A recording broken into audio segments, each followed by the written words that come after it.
இந்த சிறப்பான எழுச்சியான கழக செயற்குழு பொதுக்குழு கூட்ட நிகழ்ச்சிக்கு தலைமை உரையாற்றி தலைமையேற்று நடத்தி கொண்டிருக்கின்ற கழகத்தினுடைய அவைத்தலைவர் மதிப்புக்கும் மரியாதைக்கும் உரிய அண்ணன் டாக்டர் தமிழ்மகன் உஷேன் அவர்களே,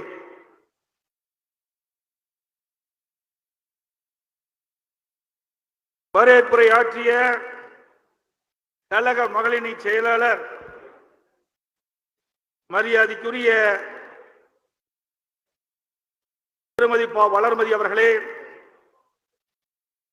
கழகத்தினுடைய வரவு செலவு கணக்குகளை வாசித்து அமர்ந்திருக்கின்ற கழக பொருளாளர் அண்ணன் திரு திண்டுக்கல் சி சீனிவாசன் அவர்களே, சிறப்புரையாற்றி அமர்ந்திருக்கின்ற கழக துணை பொதுச் செயலாளர் அண்ணன் திரு நத்தம் ரா விஸ்வநாதன் அவர்களே, கழக தலைமை நிலைய செயலாளர்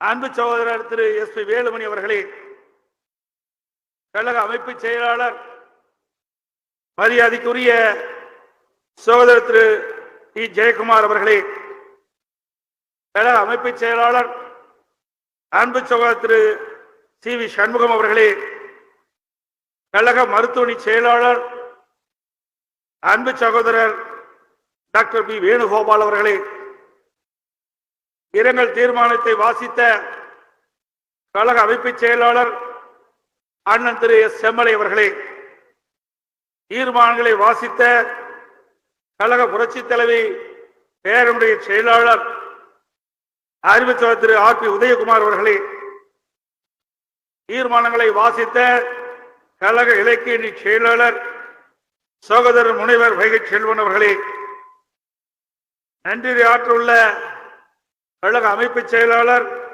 சகோதரர் திரு பி தங்கமணி அவர்களே, இந்த செயற்குழு பொதுக்குழு கூட்டம் சிறப்பாக நடைபெறுவதற்கு முன்னின்று ஏற்பாடு செய்த கழக அமைப்பு செயலாளர் இந்த பகுதியினுடைய மாவட்ட செயலாளர் அன்பு சகோதரர் திரு பா பெஞ்சமின் அவர்களே,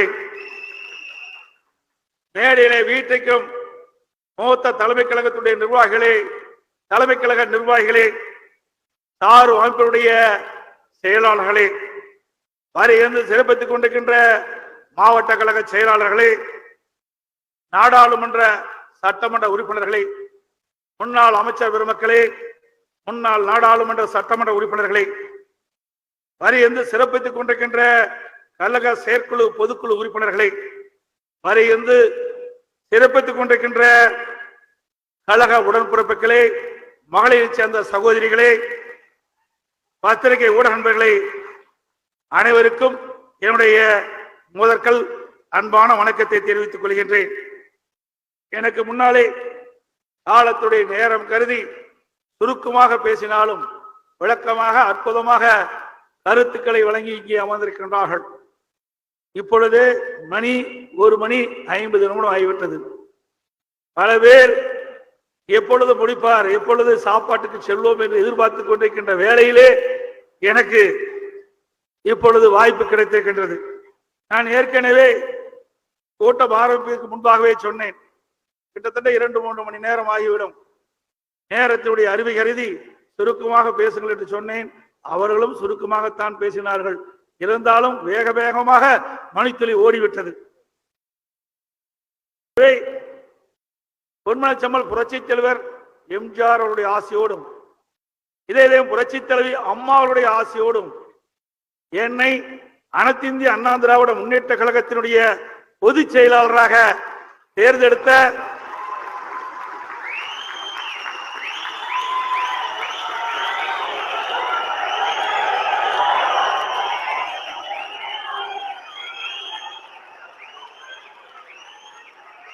தலைமை கழக நிர்வாகிகளுக்கும்,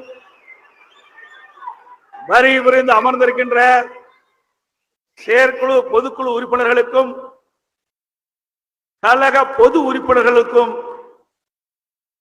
என்னுடைய மனமார்ந்த நன்றியை முதலிலே சமர்ப்பிக்கின்றேன்.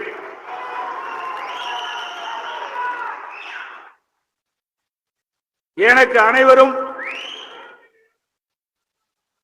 சிறப்பான முறையிலே கட்சி பணியாற்றிட முழு ஒத்துழைப்பு நல்க வேண்டும் என்று இருகரம் கூப்பி வேண்டி உங்களை கேட்டுக் கொள்கின்றேன்.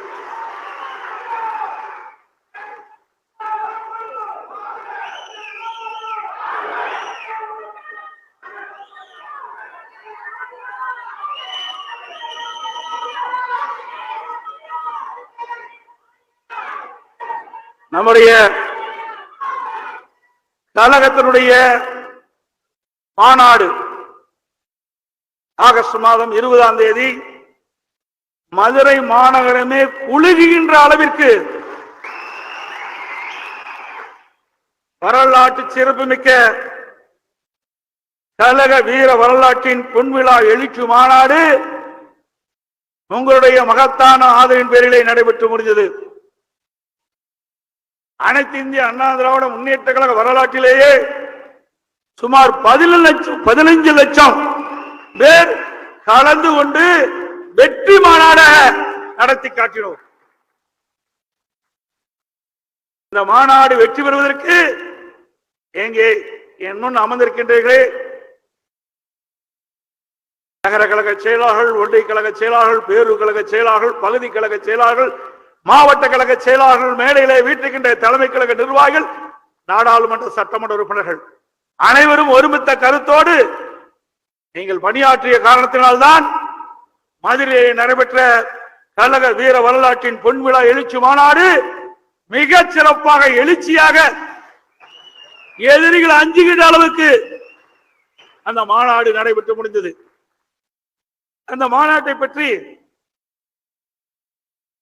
இன்றைக்கு இருக்கின்ற விளையாட்டு அமைச்சர் திரு உதயநிதி ஸ்டாலின் அவர்கள் விமர்சித்து பேசினார். அண்ணா திமுக மாநாட்டை போல எங்க மாநாடு இருக்காது.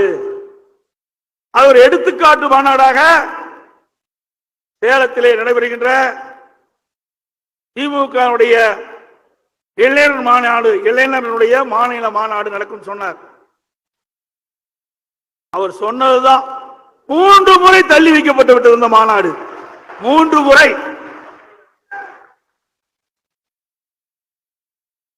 அனைத்து இந்திய அண்ணா திராவிட முன்னேற்ற கழகத்தை விமர்சிக்கின்ற பொழுதே இந்த பாதிப்பு உங்களுக்கு இருக்கின்றது. ஆகவே நாவடக்கம் தேவை. அரசியல் கத்துக்குட்டியாக இருந்து கொண்டு அண்ணா திமுக விமர்சிப்பது ஏற்றுக்கொள்ள முடியாது. அது ஒரு வீர வரலாற்று மாநாடு. இனி எந்த கட்சியும் அந்த மாநாட்டை வெல்ல முடியாது. அந்த அளவுக்கு சிறப்பாக அமைந்த மாநாடு. இன்னும் சொல்ல போனால் என் முன் அமர்ந்திருக்கின்றீர்களே நம்முடைய ஒன்றிய நகர பேரூராட்சி பகுதி மாவட்டம் அத்தனை பேரும் வாகனம் இல்லை. வாகனம் இருந்திருந்தால் அந்த மதுரை மாநகரமே தாக்கு பிடித்திருக்காது. அந்த வாகனத்தையும் எடுக்க விட முடியாத செய்த அரசுதான் விடியா திமுக அரசு. பேருந்துகள் நமக்கு கிடைக்கவில்லை, வாகனங்கள் முழுமையாக கிடைக்கவில்லை. முழுமையான வாகனங்கள் கிடைத்திருந்தால் இன்னும் 10 லட்சம் பேர் கூடுதலாக அந்த மாநாட்டிலே கலந்து கொண்டிருப்பார்கள். அது மட்டுமல்ல, முறையாக பாதுகாப்பு வழங்காத காரணத்தினாலே திண்டுக்கல்லிலே இருந்து நம்முடைய மாநாடு வரை அந்த மாநாட்டிற்கு வந்திருக்கின்ற வாகனங்கள் அணிவகுத்து நின்றன. அதே போல திருச்சி ரோடு, அதே போல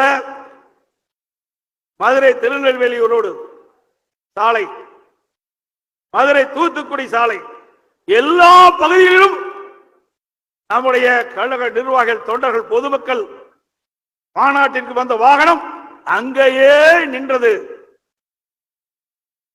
அப்படிப்பட்ட அற்புதமான மாநாட்டை நடத்திய கட்சி அண்ணா திமுக கட்சி.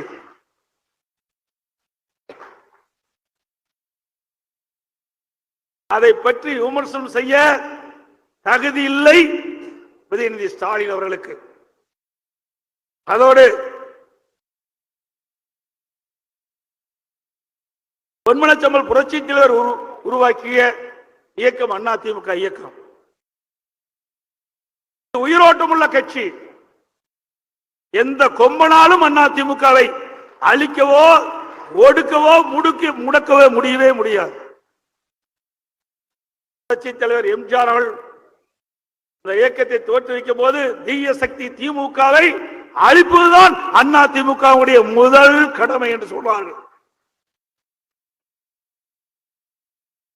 அவர் இருக்கின்ற வரை திமுக எழுந்திருக்க முடியவில்லை.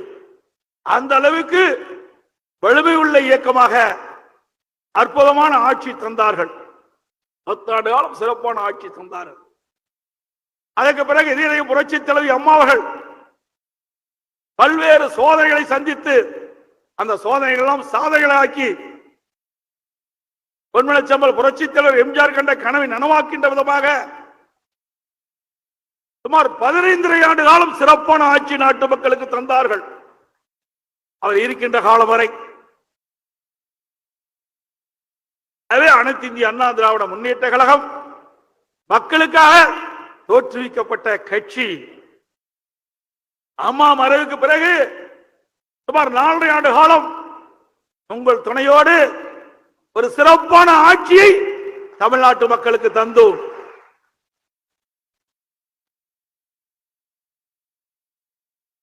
புரட்சித் தலைவி அம்மா அவர்கள் சட்டமன்றத்திலே எழுச்சியுரையாற்றினார்கள்.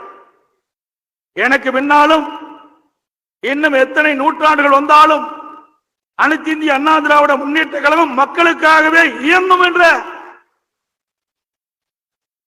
வாக்குறுதியை சட்டமன்றத்திலே அளித்தார்கள். அந்த வாக்குறுதியை நாம் அத்தனை பேரும் ஒன்றாக இணைந்து நாம் நிறைவேற்றிக் கொண்டிருக்கின்றோம். இந்தியாவிலே எத்தனையோ கட்சி இருக்கின்றன, தமிழகத்திலும் எத்தனையோ கட்சி இருக்கின்றது.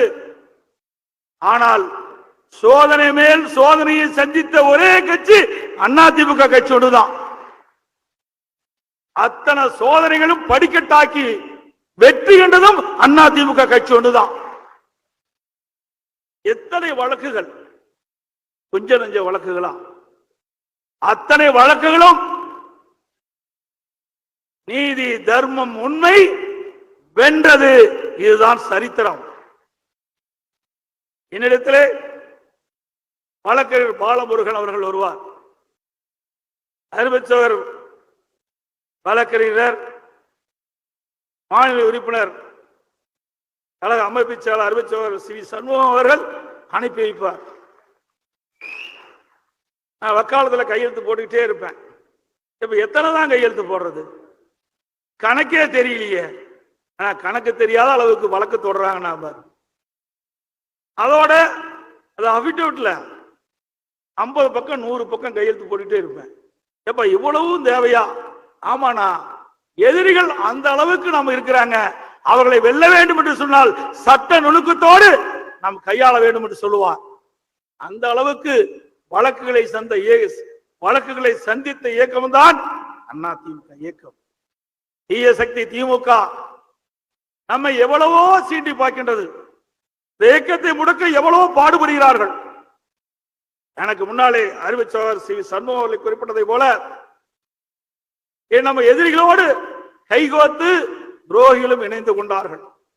இருவரும் சேர்ந்து இயக்கத்தை உடைக்க எவ்வளவோ முயற்சி செய்தார்கள். அத்தனையும் உங்களுடைய துணையோடு இருவரும் தலைவருடைய அருள் ஆசியோடு வென்று காட்டினோம். ஒவ்வொரு முறை பொதுக்குழு நடைபெறும். அப்பொழுது நடைபெறுகின்ற பொழுதெல்லாம் ஒரு உணர்வுபூர்வமாக நம்முடைய முகத்திலே ஏதோ ஒரு பதற்றத்தோடு நாம் பொதுக்குழுவிலே சந்திப்போம்.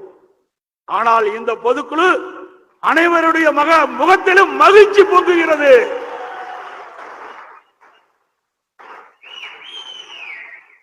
இருவரும் தலைவருடைய சக்தி நமக்கு வெற்றி தந்து கொண்டிருக்கின்றது. நீதிமன்றத்திலும் நீதி வென்றுவிட்டது. அதே போல தேர்தல் கமிஷனிலும் நமக்கு அங்கீகாரம் கிடைத்து விட்டது. இனி அனைத்து இந்திய அண்ணா திராவிட முன்னேற்ற கழகம் வேகத்திலே செயல்படும்.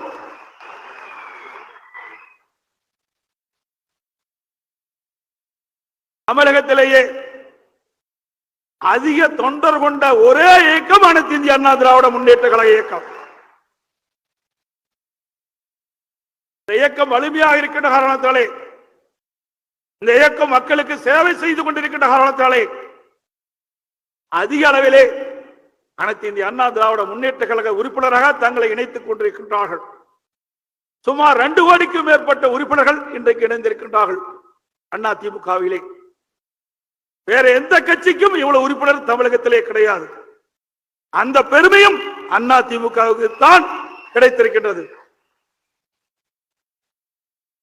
அதே போல புதிய உறுப்பினர்கள் பெண்கள் அதிகமான பேர் இடம்பெற்றிருக்கின்றார்கள்.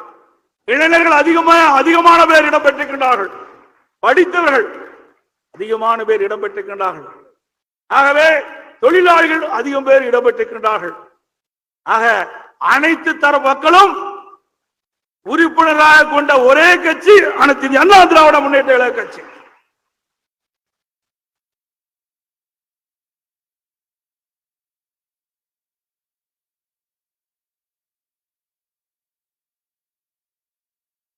அனைத்து இந்திய அண்ணா திராவிட முன்னேற்ற கழக பொன்மனச்செம்மல் புரட்சித் தலைவர் எம்ஜிஆர் காலத்திலும் சரி, இதே புரட்சித் தலைவர் அம்மாவுடைய ஆட்சி காலத்திலும் சரி, ஏழை எளிய ஒடுக்கப்பட்ட நசுக்கப்பட்ட தாழ்த்தப்பட்ட கடைக்கோட்டில் வசிக்கின்ற ஒரு ஏழை சாமானியன் கூட உயர்ந்த நிலைக்கு வர முடியும் என்ற ஆய்வு செய்த ஒரே கட்சி தமிழகத்திலே அண்ணா திமுக கட்சி ஒண்ணுதான்.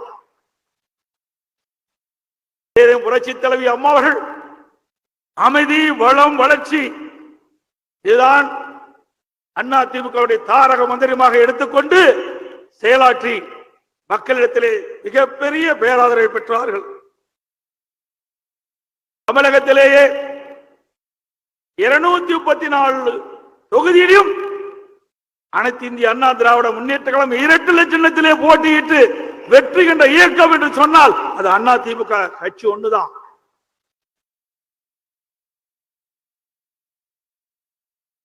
அதே போல பொன்மனச்செம்மல் புரட்சித் தலைவர் எம்ஜிஆர் அவர்கள் மனித நேயம், சமத்துவம், சகோதரத்துவம் இவையே தாரக மந்திரமாக கொண்டு நாட்டு மக்களுக்கு சிறப்பான ஆட்சி தந்தார்கள். இருவரும் தலைவர்கள்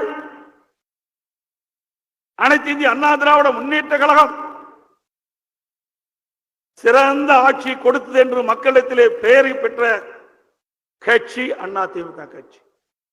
அனைத்து இந்திய அண்ணா திராவிட முன்னேற்ற கழகம் தமிழகத்திலே சுமார் 30 ஆண்டு காலம் ஆட்சி செய்த பெருமை நம்முடைய கட்சிக்கு தான் இருக்கின்றது. வேற எந்த கட்சியும் 30 ஆண்டு காலம் தமிழகத்திலே ஆண்ட கட்சி கிடையாது. 30 ஆண்டு காலம் ஆட்சி செய்த காரணத்திலே தான் இன்றைக்கு தமிழகம் இந்தியாவிலேயே முதல் மாநிலமாக திகழ்ந்து கொண்டிருக்கின்றது. 30 ஆண்டு கால ஆட்சியிலே பொன்மனச்செம்மல் புரட்சித் தலைவர் எம்ஜிஆர், புரட்சித் தலைவி அம்மா மறைவுக்கு பிறகு அம்மாவுடைய அரசு எடுத்த முயற்சி, போடப்பட்ட திட்டங்கள், நிறைவேற்றப்பட்ட பணிகள், அதன் மூலமாக தமிழகம் இன்றைக்கு மிகப்பெரிய வளர்ச்சியை எட்டி இருக்கின்றது. இதற்கு காரணம் அண்ணா திமுக கட்சி, அண்ணா திமுக அரசாங்கம். அதே போல கண்ணுக்கு தெரியாத வைரஸ் கொரோனா தொற்று நோய் உலகத்தையே அலற வைத்த நோய் கொரோனா வைரஸ் தொற்று நோய். அப்பொழுது தமிழகத்திற்கும் அந்த நோய் கண்டறியப்பட்டது. கண்ணுக்கு தெரியாத வைரஸ் நோயும் நாம் முறியடித்த அரசாங்கம் அண்ணா திமுக அரசாங்கம்.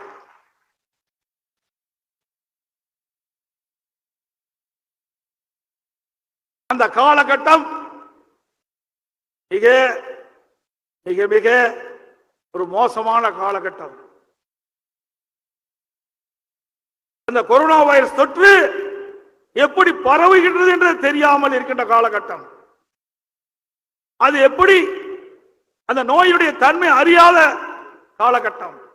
அதற்கு எப்படி குணப்படுத்த, அந்த நோய் வந்தவர்களுக்கு எப்படி குணப்படுத்த வேண்டும் என்று அறியாத காலகட்டத்திலே அனைத்து இந்திய அண்ணா திராவிட முன்னேற்ற கழக அரசு சிறப்பாக செயல்பட்டு விலைக்கு மதிக்க முடியாத உயிரை காப்பாற்றிய அரசாங்கம் அண்ணா திமுக அரசாங்கம். ஆக்கி வைச்ச சாதத்தை சாப்பிடுவதை போல நாம் அனைத்தும் செய்து வைத்தோம். ஆட்சி மாற்றம் விடியா திமுக அரசு ஆட்சிக்கு வந்தது. அப்பொழுது கூட சரியான முறையிலே கொரோனா வைரஸ் பரவலை தடுக்க முடியாமல் திணறிய அரசுதான் விடியா திமுக அரசு. விடியா திமுக ஆட்சியிலே பல உயிர்களை இழந்திருக்கின்றோம். ஆனால் அனைத்து இந்திய அண்ணா திராவிட முன்னேற்ற கழக அரசு வேகமாக துடிப்பாக விவேகமாக செயல்பட்ட காரணத்தினாலே விலை மதிக்க முடியாத உயிர்கள் எல்லாம் காப்பாற்றிய அரசு அண்ணா திமுக அரசு என்பதை நாங்கள் பெருமையோடு சொல்ல கடைபெற்றுகின்றேன். அதாவது கொரோனா வைரஸ் தொற்று காலம் வேலைக்கு செல்ல முடியவில்லை. தொழிலாளிகள் விவசாயிகள் உற்பத்தி செய்யப்பட்ட பொருளை விற்பனை செய்ய முடியவில்லை. எங்கேயும் வெளியே செல்ல முடியாத ஒரு சூழ்நிலை. வெளியில் சென்றால் காற்றின் மூலமாக தொற்று நோய் ஏற்பட்டு உயிருக்கு ஆபத்து ஏற்பட்டுவிடும். அப்படிப்பட்ட கொடிய நோய் இருக்கின்ற அந்த காலகட்டத்திலே மக்களை வாழ வைத்த அரசாங்கம் அண்ணா திமுக அரசாங்கம். 11 மாதம் ரேஷன் கடையிலே விலையில்லா பொருட்களை கொடுத்தோம். உணவுப் பொருட்களை கொடுத்த அரசாங்கம். விலையில்லா அரிசி சர்க்கரை எண்ணெய் கொடுத்தோம். தொழிலாளிகளுக்கு தேவையான உதவிகளை செய்தோம். ஒவ்வொரு குடும்ப அட்டைக்கும் 1000 ரூபாயை வழங்கினோம். இப்படி கொரோனா காலத்திலும் மக்களை வாழ வைத்த அரசாங்கம். பசியால் வாடிய ஏழை மக்களுக்கு அம்மா உணவகத்தின் மூலமாக நாள் ஒன்றுக்கு 7 லட்சம் உணவு கொடுத்த காப்பாற்றிய அரசாங்கம் அண்ணா திமுக அரசாங்கம். அப்படி சாதனை மேல் சாதனைக்கு சொந்தக்கார அரசாங்கம் சொந்தம் கொண்டாடுகின்ற கட்சி தான் அண்ணா திமுக கட்சி.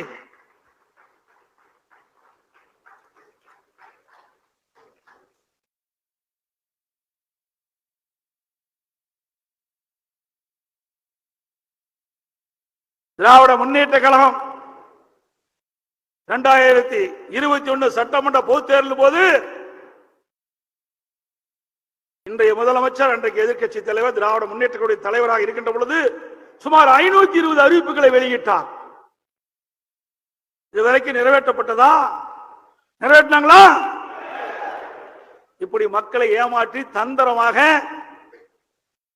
பேசி இன்றைக்கு கொள்ளைப்புறத்தின் உள்ளாக ஆட்சியிலே அமர்ந்து கொண்டு செயலற்ற அரசாங்கமாக இன்றைக்கு காட்சியளிக்கின்றது. ஒரு பொம்மை முதலமைச்சர் இந்த நாட்டை ஆண்டு கொண்டிருக்கின்றார். அதனால் மக்கள் படுகின்ற துன்பம் ஏராளம். இன்றைக்கு கூட இந்த ஆட்சியில சாதனை என்று சொன்னால் ஊழல் செய்வதிலே சாதனை, வேற எதிலையும் சாதனை கிடையாது.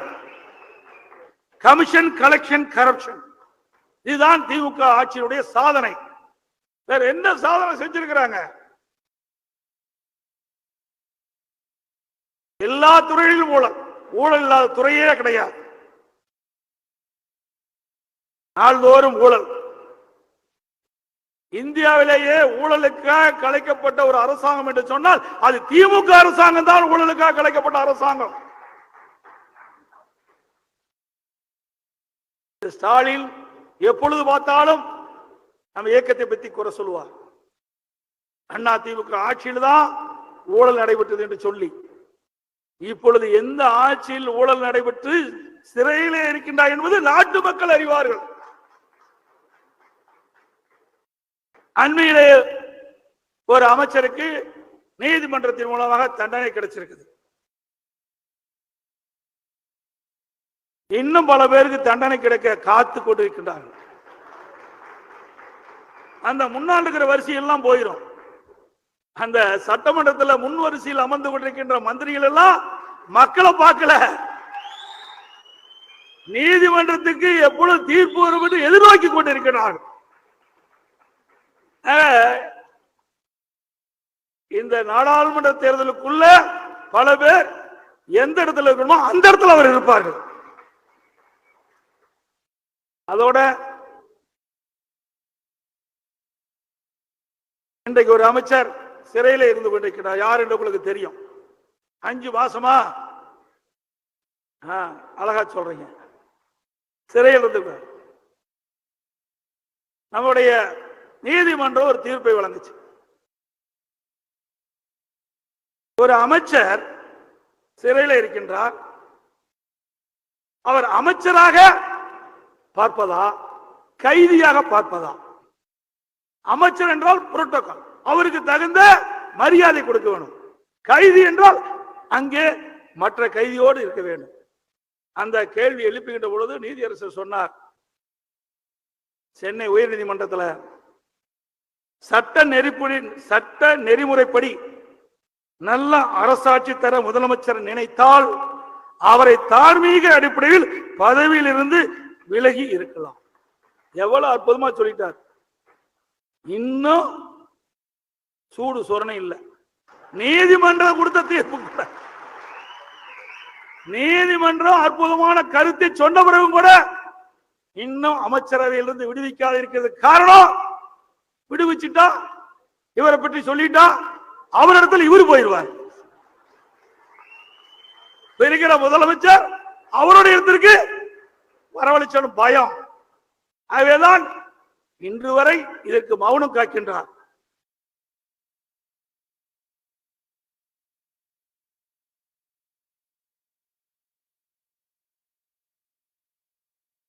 அதே போல இன்றைக்கு இருக்கின்ற முதலமைச்சர் திராவிட முன்னேற்ற கழகத்தினுடைய தலைவராக இருக்கிறார். அவர் பொதுக்குழு கூட்டத்தில் பேசுறார். திமுக பொதுக்குழு கூட்டத்தில் பேசுறார். நாள்தோறும் காலையில் நம்மவர்கள் யாரும் எந்த புது பிரச்சனையும் உருவாகி கூடாது என்று நினைப்போடுதான் கண் விழிக்கிறேன். எப்படி பேசுறார்? நாள்தோறும் காலையில் நம்மவர்னா திமுக யாரும் எந்த புது பிரச்சனையும் உருவாக்கி கூடாது என்ற நினைப்போடுதான் கண் விழிக்கின்றேன் என்று ஒரு முதலமைச்சரே சொல்றார். அப்படின்னா அந்த கட்சியில எவ்வளவு அராஜகம் இருக்குதுன்னு பாருங்க. இவர் நாட்டை ஆடினா அந்த நாடு உருப்படி ஆகுமா? நாட்டு மக்களுக்கு தேவையான நன்மைகள் கிடைக்குமா? அவரே அவருடைய கட்சியை பற்றி புலம்புறாரு. அப்புறம் எப்படி போய் நாட்டு மக்களுக்கு நன்மை செய்வாரு? இதுதான் அந்த கட்சியுடைய நிலைப்பாடு. ஸ்டாலின் அவர்கள் கட்சியும் நடத்த தெரியல, ஆட்சியும் நடத்த தெரியல. அதனாலதான் செயலற்ற முதலமைச்சர் என்று பரவலாக பேசப்படுகிறது. பொம்மை முதலமைச்சர் என்று நாம் குறிப்பிட்டுக் கொண்டிருக்கின்றோம்.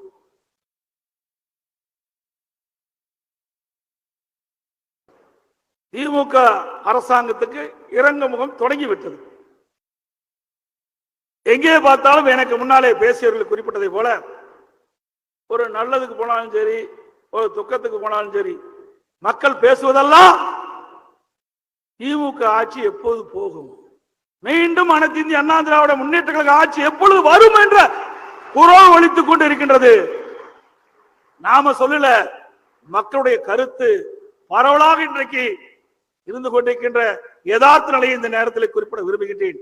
மக்கள் மனம் மாறப்பட்டு விட்டது. மக்களுடைய எண்ணம் எனக்கு தெளிவாக இருக்கின்றது.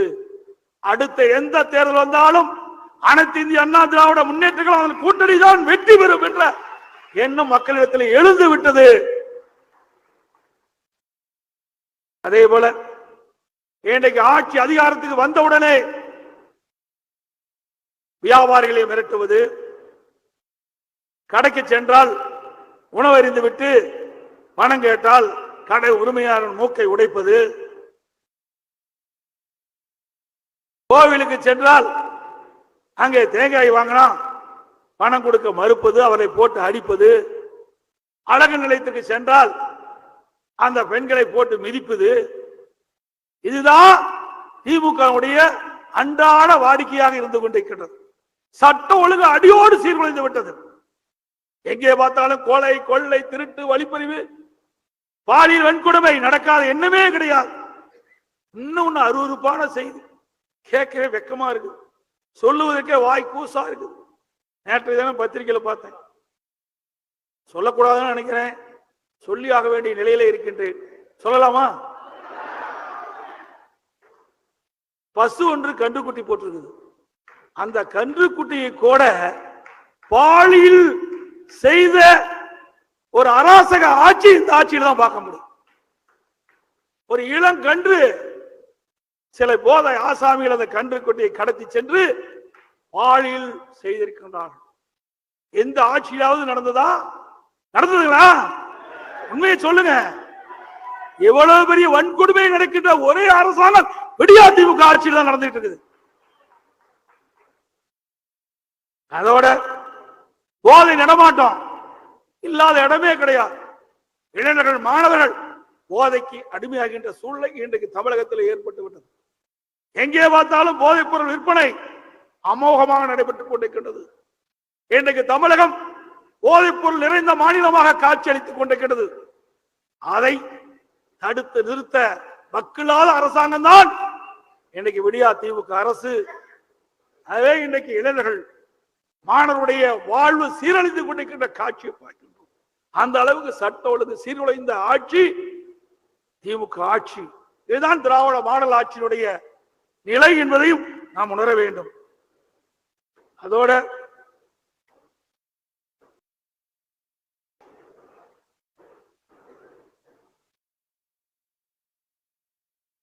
விவசாயிகள் மிக துன்பத்துக்கு ஆளாயிருக்கிறார்கள். பேரிடர் காலங்கத்திலே விவசாயிகளுடைய பயிர்கள் எல்லாம் மழையிலே முழுகி சேதமடைந்து விட்டது. அதற்கு தேவையான நிவாரணத்தை வழங்காத அரசுதான் விடியா திமுக அரசு. இன்றைக்கு டெல்டா மாவட்டங்களிலே குறுவை சாகுபடி பயிர் அதற்கு தண்ணீர் விடுவதற்காக இன்றைய முதலமைச்சர் மேட்டூருக்கு சென்று தண்ணீரை திறந்து வைத்தார். அப்பொழுது சொன்னார், சுமார் 5 லட்சம் ஏக்கரிலே டெல்டா மாவட்டத்தில் இருக்கின்ற விவசாயிகள் குறுவை சாகுபடி செய்வார்கள் என்று கட்சித்து பத்திரிகையில் ஊடகத்திலும் செய்தி வெளியிட்டார். அதற்கு தேவையான தண்ணீரை கொடுக்க வேண்டுமா? திரு முதலமைச்சருடைய பேச்சை கேட்டுத்தான் அந்த விவசாயிகள் குறுவை சாகுபடி செய்தார்கள். குறுவை சாகுபடி செய்து ஒரு 1.5 மாதம் கழித்து அதுக்கு போதிய நீர் கிடையாது. 3 லட்சம் ஏக்கர் கருகி மிகுந்த சேதத்துக்கு உள்ளாயினார்கள் விவசாய பெருங்குடி மக்கள். அந்த விவசாயிகள் குறுவை சாகுபடி செய்த விவசாயிகள் பயிர் காப்பீட்டு திட்டத்தின் மூலமாக இடம்பெற செய்யாத காரணத்தினாலே அந்த இழப்பீட்டு தொகையும் அவர்களுக்கு கிடைக்கவில்லை. அதோடு அனைத்து இந்திய அண்ணா திராவிட முன்னேற்ற கழக ஆட்சி இருக்கின்ற பொழுது பேரிடர் காலத்திலே இப்படிப்பட்ட சூழ்நிலை ஏற்படுகின்ற பொழுது பயிர் காப்பீட்டு திட்டத்தின் மூலமாக நெற்பயிருக்கு ஒரு ஹெக்டருக்கு சுமார் 87,000 ரூபாய் விவசாயிகளுக்கு வாங்கி கொடுத்தோம். அதோடு பாதிக்கப்பட்ட விவசாயிகளுக்கு ஒரு ஹெக்டருக்கு 20,000 ரூபாய் கொடுத்தோம். ஆனால் இந்த விடியா திமுக அரசு விவசாயிகளுக்கு முறையாக பயிர் காப்பீட்டு திட்டத்திலே இடம்பெற செய்யாத காரணத்தினாலே அந்த பயிர் காப்பீட்டு திட்டத்தின் மூலமாக பாதிக்கப்பட்ட விவசாயிகளுக்கு அந்த இழப்பீட்டு தொகை கிடைக்கவில்லை. அதோடு இந்த விடியா திமுக அரசு அந்த விவசாயிகளுக்கு வெறும் 13,500 ரூபாய் தான் கொடுத்தாங்க.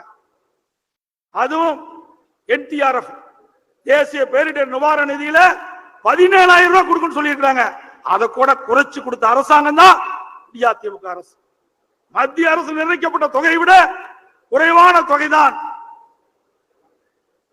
பாதிக்கப்பட்ட விவசாயிகளுக்கு நிவாரணமாக வழங்கிய அரசாங்கம் தான் இந்த விடியா திமுக அரசு என்பதை நேரத்தில் சுட்டிக்காட்ட கடமைப்பட்டிருக்கின்றேன். அதே போல இன்னைக்கு விவசாயிகள்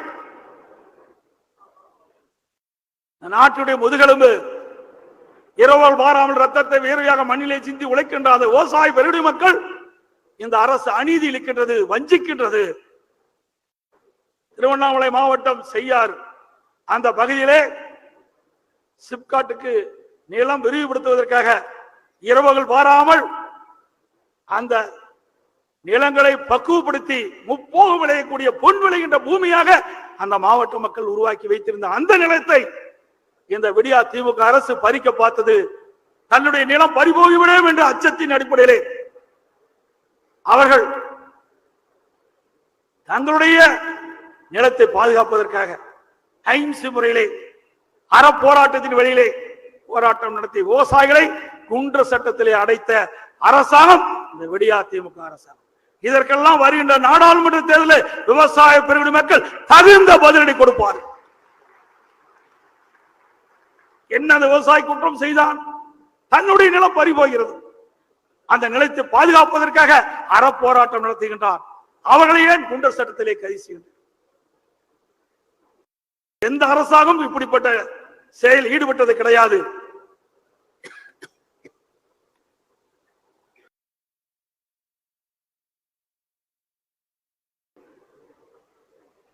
அதே போல இயற்கை சீற்றம்,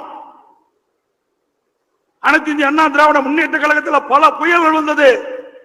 அத்தனை புயல்களும் புயல் வேகத்திலே நம்முடைய அரசாங்கம் வேகமாக துரிதமாக செயல்பட்டு அடிச்சுவடே இல்லாமல் அந்த பணியை அத்தனையும் நிறைவேற்றப்பட்ட அரசாங்கம் அதிமுக அரசாங்கம். இன்றைக்கு அண்மையில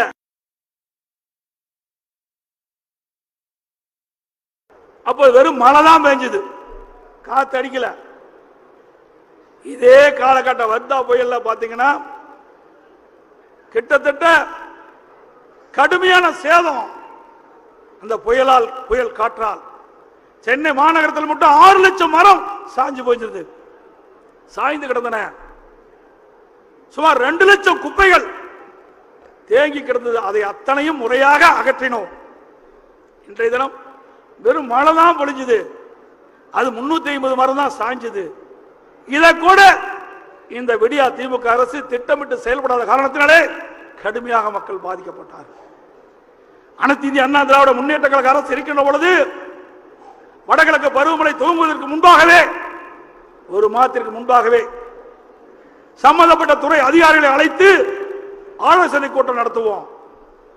அந்த கூட்டத்தில் வருவாய்த்துறை, உள்ளாட்சித்துறை, காவல்துறை, பொதுப்பணித்துறை, நெடுஞ்சாலைத்துறை, மக்கள் நல்வாழ்வுத்துறை, மின்சாரத்துறை போன்ற துறைகள் எல்லாம் ஒன்றாக இணைந்து செயல்பட்டோம். அதனால் புயல் வந்தாலும் சரி, கனமழை வந்தாலும் சரி, மக்கள் காப்பாற்றப்பட்டார்கள். சென்னை மாநகரத்தில் 15 மண்டலங்கள் இருக்கின்றன. 15 மண்டலத்திற்கும் அனுபவம் வாய்ந்த மூத்த ஐஏஎஸ் அதிகாரிகளை நியமித்து அவர்களுக்கு தக்க ஆலோசனை வழங்கி ஒவ்வொரு மண்டலத்துக்கும் ஒவ்வொரு ஐஏஎஸ் அதிகாரி அங்கே சென்று அந்த மண்டலத்துக்கு உட்பட்ட கோட்டங்களே என்னென்ன பிரச்சனை என்பதை ஆய்வு செய்து ஆலோசனை நடத்தி அவர்கள் ஒரு வாரமாக அந்த மண்டலத்துக்கு உட்பட்ட வார்டு டிவிஷனிலே போய் நேரடியாக சென்று எந்தெந்த வடிநீர் கால்வாயில் தூர் வார வேண்டும், எங்கெங்கே அடைப்பு இருக்கின்றது, அதையெல்லாம் எப்படி சரி செய்ய வேண்டும் என்று திட்டமிட்டு செயல்பட்ட காரணத்தினாலே அனைத்து இந்திய அண்ணா திராவிட முன்னேற்ற கழக ஆட்சியிலே மக்களை காப்பாற்றப்பட்டோம், பாதிப்பிலிருந்து மீட்டெடுத்தோம். இந்த விடியா திமுக ஆட்சியில எதுவுமே செய்யல. ஒரு செயலற்ற முதலமைச்சர் இந்த முன்னெச்சரிக்கை நடவடிக்கை எதுவுமே எடுக்கல. அதனால சென்னை தண்ணீரிலே தத்தளித்தது. அது மட்டுமல்ல, அனைத்து இந்திய அண்ணா திராவிட முன்னேற்ற கழக ஆட்சி இருக்கின்ற பொழுது இந்த மண்டலத்துக்கு நியமிக்கப்பட்ட ஐஏஎஸ் அதிகாரிகள் எந்தெந்த கோட்டத்தில், எந்தெந்த சாலையில, எந்தெந்த வீதியில எவ்வளவு தண்ணி தேங்கும், அதை எப்படி அப்புறப்படுத்த வேண்டும், அதற்கு என்ன திறன் கொண்ட மோட்டார் வேணும் என்று அரசுடைய கவனத்திற்கு கொண்டு வந்து 1400 மின் மோட்டார்களை நாங்கள் தயார் நிலையில வைத்து எந்த பகுதியிலே அதிகமாக தண்ணி இருக்கின்றதோ அந்த பகுதியிலே எத்தனை குதிரை திறன் கொண்ட மோட்டார் மின் மோட்டாரை வைத்தால் ராட்சத மோட்டாரை வைத்து தண்ணீரை அகற்றி உடனுக்குடன் நிவர்த்தி செய்த அரசாங்கம் அதிமுக அரசாங்கம். திரு ஸ்டாலின் அவர்களே, அதே போல உணவு அங்கே சுமார் 400க்கு மேற்பட்ட அம்மா உணவகங்கள் அங்கே இருந்தன. அங்கே சமைப்பதற்கு தேவையான ஆட்கள் இருந்தார்கள், பாத்திரங்கள் இருந்தது, உணவுக்கு தேவையான பொருட்கள் அங்கே வைத்திருந்தோம். பாதிக்கப்பட்ட உடனேயே, மழையால் புயலால் பாதிக்கப்பட்ட உடனேயே அம்மா உணவகத்திலே உணவு தயார் பண்ணி உடனுக்குடன் மக்களுக்கு உணவை வழங்கிய அரசாங்கம் அதிமுக அரசாங்கம். வேண்டுமென்றே திட்டமிட்டு அரசியல் காழ்ப்புணர்ச்சியின் காரணமாக அம்மா உணவகத்தை மூடிக்கொண்டிருக்கிறீர்கள். அதனால் இன்னைக்கு இந்த மிக்ஸாம் புயலிலே பாதிக்கப்பட்ட மக்களுக்கு முறையாக உணவு கொடுக்க முடியவில்லை. சிந்தித்து பாருங்கள். அனைத்து இந்திய அண்ணா திராவிட முன்னேற்ற கழக அரசு, அம்மாவுடைய அரசு, அம்மா இருக்கின்ற பொழுது எந்த காரணத்திற்காக அம்மா உணவகத்தை கொண்டு வந்தார்கள், அது எந்த அளவுக்கு பயனளித்தது என்பதை நீங்கள் எண்ணி பார்க்க வேண்டும். அரசியல் காழ்ப்புணர்ச்சியின் காரணமாக இன்னைக்கு இன்றைய தினம் சென்னை மாநகரம் மற்ற பகுதிகளிலே, மாநகராட்சி, பேரூராட்சி பகுதி, நகராட்சி பகுதியிலே அம்மா உணவகத்தை மூடிக்கொண்டிருக்கிறார்கள். இதனால் மக்கள் இன்றைக்கு பாதிக்கப்பட்டிருக்கிறார்கள் என்பதை இந்த அரசாங்கம் உணர வேண்டும். அது மட்டுமல்ல, அண்மையிலே கிட்டத்தட்ட 17ஆம் தேதி தூத்துக்குடியில், தென் மாவட்டம் திருநெல்வேலி, தூத்துக்குடி, தென்காசி, கன்னியாகுமரி 4 மாவட்டங்களிலே அதிக மழை பெய்யும் என்று இந்திய வானிலை ஆய்வு மையம் 14ஆம் தேதியே அறிவிக்கப்பட்டு விட்டது. 14ஆம் தேதி அறிவிக்கப்பட்டு விட்டது. இந்த அரசாங்கம் தூக்கி கொண்டிருந்த காரணத்தினாலே அங்க இருக்கின்ற மக்கள் எல்லாம் பாதிப்புக்குள்ளாயிருக்கிறார்கள்.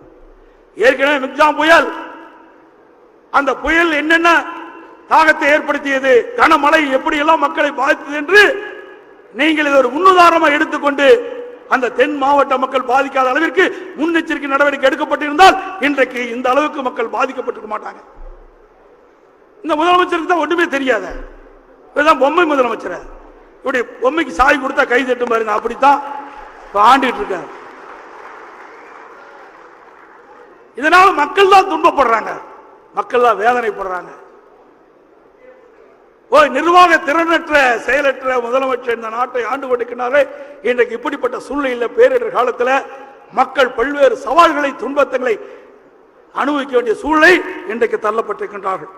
இன்றைக்கு கூட கிட்டத்தட்ட 17ஆம் தேதியிலிருந்து இன்று வரை தூத்துக்குடி மாவட்டத்தில், தூத்துக்குடி மாநகரம் பல்வேறு பகுதியில் இன்னும் தண்ணீர் வடியல. கனமழையின் போது ஆங்காங்கே சாலைகள் தேங்கிய நீர் அப்படியே இருக்குது. அங்க இருக்கின்ற கால்நடைகளும் செத்து விதைக்கின்றன. தொற்று நோய் வந்துவிட வேண்டும் மக்கள் அச்சப்பட்டு தொலைக்காட்சிகளில் பத்திரிகையில் அந்த செய்தியை பார்க்கிறோம். 8 நாட்கள் ஆகிடும்னா விடிவு காலம் பிறக்கல தூத்துக்குடி மாநகர மக்களுக்கு, தூத்துக்குடி மாவட்ட மக்களுக்கு.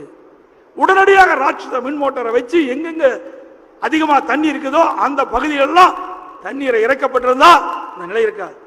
ஒண்ணுமே செய்யல. நான் 19ஆம் தேதி போனேன். 19ஆம் தேதி போய்கிட்ட போது எல்லா பகுதியிலுமே தண்ணி சூழ்ந்திருக்கு. அங்க ஒரு பகுதிக்கு போய் பார்த்தேன், ஒரு கால்வாய் பேர் என்ன, பக்கில் ஓடை, பக்கில் ஓடை என்ற ஒரு ஓடை, அது தூத்துக்குடி மையப்பகுதியில் ஓடிட்டு இருக்குது. மழை வருகின்ற காலங்களிலே அந்த ஓடையின் வழியாக நீர் ஓடி கடலிலே கலக்கும். அதை அனைத்து இந்திய அண்ணா திராவிட முன்னேற்ற கழக அரசுகின்ற பொழுது ஸ்மார்ட் சிட்டி திட்டத்தின் மூலமாக அதுக்கு நிதி ஒதுக்கீடு செஞ்சு அந்த பணிகள் எல்லாம் 80% நிறைவேற்றப்பட்டு விட்டது. அதே போல தூத்துக்குடி மாநகர பகுதியில் கால்வாய் எல்லாம் ஸ்மார்ட் சிட்டி திட்டத்தின் மூலமாக எடுத்துக்கொள்ளப்பட்டு அந்த பணிகள் நடைபெற்றுக் கொண்டிருந்தது. ஆட்சி மாற்றம் வந்தது, விடியா திமுக ஆட்சிக்கு வந்தது. இன்றைய முதலமைச்சர் அந்த 20% பணி கூட நிறைவேற்றல. கடந்த 2.5 ஆண்டு விடியா திமுக ஆட்சியில் அந்த பகில் ஓடை பணி நிறைவு பெறாத காரணத்தினாலே 20% பணி கூட நிறைவு பெறவில்லை. அதற்கு காரணம் கமிஷன். அங்க இருக்கிற வட்ட செயலாளர், அங்க இருக்கிற கவுன்சிலர், மேயர், அங்க இருக்கிற அமைச்சர் கமிஷன் கேட்டுக்கொண்டு அந்த பணியே முடக்கி இன்றைக்கு அந்த முடக்கப்பட்ட பணியின் காரணமாக கனமழையால் அந்த நீரெல்லாம் வடியாமல் பல்வேறு சாலைகளை தேங்கி நின்று, உட்புற சாலைலாம் தேங்கி நின்று 10 அடி அப்படி தண்ணி தேங்கி இருக்கு. நான் பார்த்தேன். அறிவிச்சவர் என்னோடு வந்தாங்க, மாவட்ட சண்முகன் வந்தாரு, கடம்பூர் ராஜ் வந்தாரு, நம்முடைய உதயகுமார், அண்ணன் செல்லூர் ராஜ் மற்றும் நம்ம டாக்டர் விஜயபாஸ்கர் எல்லாம் வந்தாங்க. இப்படி நாங்கெல்லாம் பார்த்தோம், நேரடியா பார்த்தோம். அங்க மக்கள் சொல்றாங்க, நீங்க கொண்டு வந்த திட்டம், அந்த திட்டத்தை முழுமையா நிறைவேற்றப்பட்டிருந்தா கனமழையால் அந்த தண்ணியெல்லாம் வெளியேறி இருக்கும், தேங்கி இருக்காது. அந்த பணியை நிறைவேற்றாத காரணத்தினால கமிஷனுக்கு ஆசைப்பட்டு எங்களை துன்பத்திலே விட்டு விட்டார்கள் என்று கதறுகின்ற காட்சி பார்க்கிறோம். 3 நாள் ஆகிவிட்டது நாங்கள் சாப்பிட்டு என்று அந்த மக்கள் தெரிவிக்கின்றார்கள். ஆனால் இங்க இருக்கின்ற முதலமைச்சர், இங்க இருக்கின்ற அதிகாரிகள், மற்ற அமைச்சர்கள் அவர்களுக்கு பசி இல்லாம உணவு கொடுத்துட்டு இருக்காங்க. நீ அங்க போயிருந்தா தெரியும். அன்றைய தினம் 19ஆம் தேதி எங்க போறாரு? டெல்லிக்கு போறார். ஓட்டு போட்ட மக்கள், உங்களை முதலமைச்சராக அமர வைத்த மக்கள் துன்பப்பட்டு இருக்கிறாங்க, வேதனைப்பட்டு இருக்கிறாங்க, பசியால் துடித்துக் கொண்டிருக்கிறார்கள். அவர்களை பார்ப்பதை விட்டு இந்தியா கூட்டணி அந்த கூட்டத்தில் கலந்து கொள்வதற்கு இங்கே முதலமைச்சர் டெல்லிக்கு போறார். இங்க இருக்கிற தூத்துக்குடிக்கு போகல.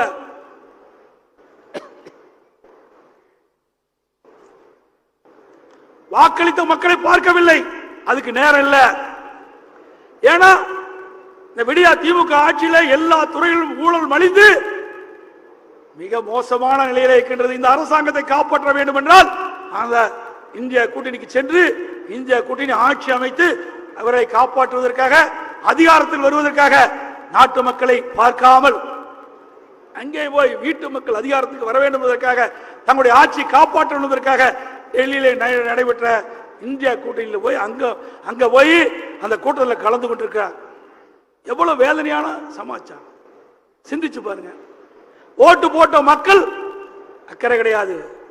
ஓட்டு போட்ட மக்கள் துன்பத்தில் இருக்கின்றார்கள். அந்த துன்பத்திலிருந்து விடுவிக்க வேண்டும் என்று அக்கறை இல்லாத ஒரு முதலமைச்சர். சரி, டெல்லி தான் போன, அடுத்த நாள் வந்து இல்ல அன்னைக்காவது போகணும் இல்ல, அன்றைக்கு போகல, அதுக்கு அடுத்த நாள் தான் போறார். அடுத்த நாள் போய் என்ன பண்ண போறார்? எல்லாரும் அவரவர்கள் தகுதிக்கு ஏற்றவாறு அவரவர்கள் அந்த இருப்பிடத்தை கண்டு அவர்கள் போய் வசிக்கின்ற நிலையை உருவாக்கின பிறகு நீங்க போய் என்ன உதவி செய்ய முடியும்? ஒரு முதலமைச்சர் பாதிக்கப்பட்ட உடனே நீங்க நேரடியாக சென்றிருந்தால் அங்கே இருக்கின்ற அதிகாரிகள், அமைச்சர்கள் வேகமாக துரிதமாக செயல்பட்டு பாதிக்கப்பட்ட மக்களுக்கு தேவையான உதவிகளை செய்திருப்பார்கள். மக்கள் அந்த துன்பத்திலிருந்து மீட்டெடுக்கப்பட்டிருப்பார்கள். அதை செய்ய தவறிய முதலமைச்சர் தான் இன்றைக்கு முதலமைச்சர் என்பதை இந்த நாட்டு மக்கள் இன்றைக்கு பார்த்து கொண்டிருக்கிறார்கள் என்பதை இந்த நேரத்தில் சுட்டிக்காட்டுகின்றேன். அதோட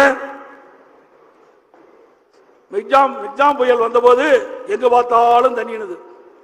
அதுக்கு முன்பு ஒரு அமைச்சர் சொல்றார், 20 சென்டிமீட்டர் மழை பெஞ்சா கூட ஒரு சொட்டு தண்ணீர் கூட நிக்காம வடிநீர் வடிகால் வசதி செஞ்சிருக்குன்னு சொல்லி, ஒரு சொட்டு தண்ணியில குளம் போல தங்கி செஞ்சது. குளம் போல சென்னை மாநகரம் பூரா தேங்கி கிடந்தது. அப்ப ஒரு அம்மா நடந்து போயிட்டு இருக்கிறாங்க. தொலைக்காட்சியெல்லாம் வந்து நான் பார்த்தேன். ஸ்டாலின் வந்தாரு, நீச்சல் அடிக்க விட்டாருங்க. ஸ்டாலின் வந்தாரு, நீச்சல் அடிக்க விட்டாராம். எவ்வளவு கொடுமையான விஷயம்! இப்படிப்பட்ட ஒரு அரசாங்கத்தை வச்சுக்கிட்டு எப்படி நாட்டு மக்களுக்கு நன்மை செய்ய முடியும் என்பதை நாம் எண்ணி பார்க்க வேண்டும். இதெல்லாம் மக்களிடத்தில் முறையாக நீங்கள் போய் எடுத்து சொல்ல வேண்டும். அதே போல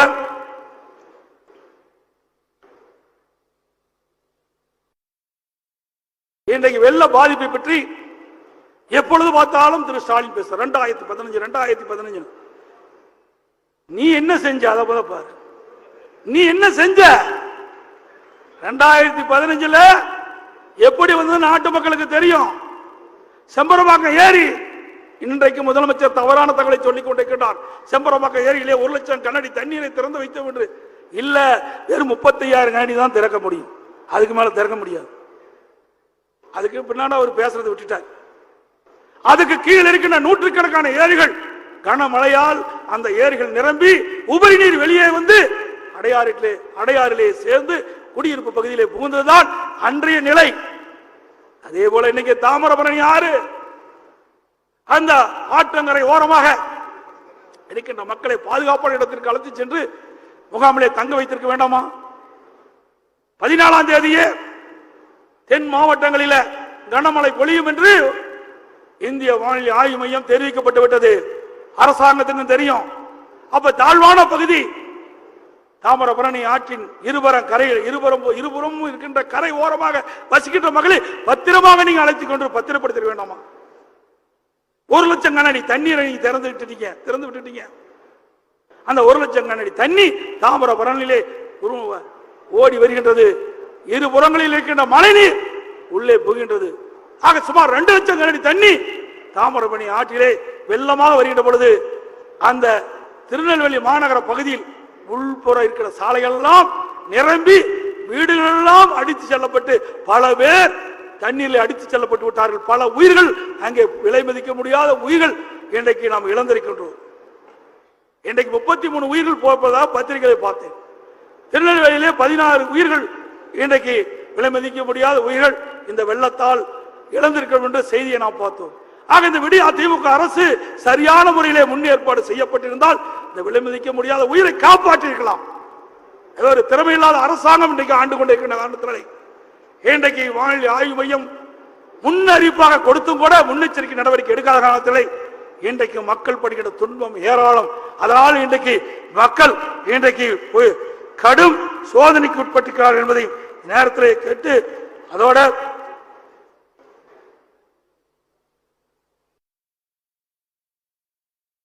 தென் மாவட்ட தூத்துக்குடி மாவட்டத்தில் காயல்பட்டினம் ஏல் 2 பகுதியிலுமே சுமார் 110 சென்டிமீட்டர் மழைக்கு மேல் பொழிந்திருக்குது. அந்த மக்கள் எல்லாம் இன்றைக்கும் சாலை வசதி இல்லாம, மின்சார வசதி இல்லாம, மருத்துவ வசதி இல்லாம துடித்துக் கொண்டிருக்கிறார்கள். 8 நாட்கள் ஆகிலும் அவர்களுக்கு நிவாரணம் கிடைக்கல. அப்படி நிர்வாக திறமையற்ற அரசாங்கம் தான் இன்றைக்கு தமிழகத்திலே இன்றைக்கு நடந்து கொண்டிருக்கின்றதை இந்த நேரத்திலே குறிப்பிட விரும்புகின்றேன். அதோட இன்றைக்கு எப்பொழுது பார்த்தாலும் இந்த விடிய அதிமுக அரசாங்கம் நிதி இல்லை நிதி இல்லைங்கிற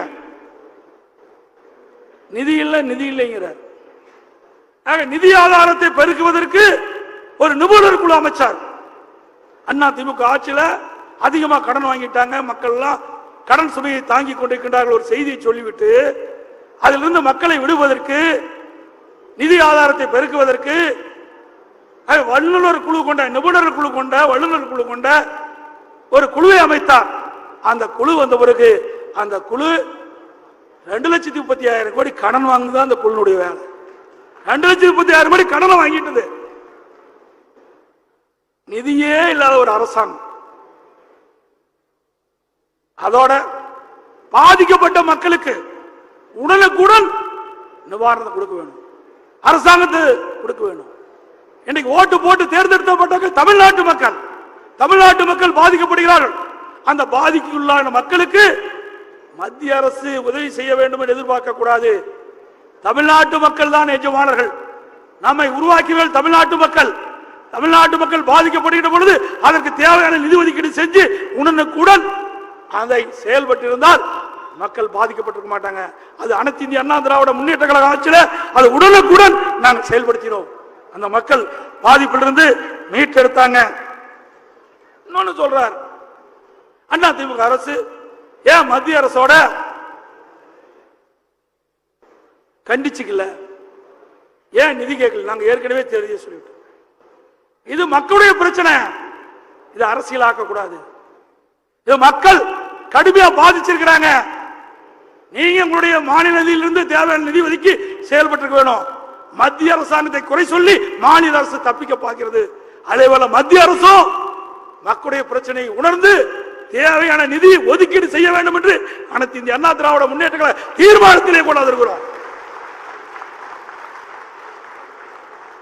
உங்களை போல நாட்டு மக்களை மறந்த கட்சி அண்ணா திமுக கட்சி இல்ல, அண்ணா திமுக அரசாங்கம் இல்ல. தமிழ்நாட்டு மக்கள் எப்பொழுதெல்லாம் பாதிக்கப்படுகிறார்களோ அப்பொழுதெல்லாம் நேசக்கரம் நீட்டுகின்ற ஒரே கட்சி அண்ணா திமுக அரசு, அண்ணா திமுக அரசாங்கம். மத்திய அரசிலிருந்து நிதி வரும் என்று எதிர்பார்க்காமல் மாநில அரசாங்க நிதியிலிருந்து மக்களை காப்பாற்றிய அரசாங்கம் அண்ணா திமுக அரசாங்கம். 2007-8 மத்தியிலையும் காங்கிரஸ் ஆட்சி, திமுக கூட்டணி இருக்குது. மாநிலத்தில் திமுக ஆட்சி. அப்பொழுது கனமழை, அந்த கனமழையில 1139 கோடி நிவாரணம் கேட்கிறாங்க. அப்ப வெறும் 142 கோடி தான் கொடுத்தாங்க காங்கிரஸ் ஆட்சியில.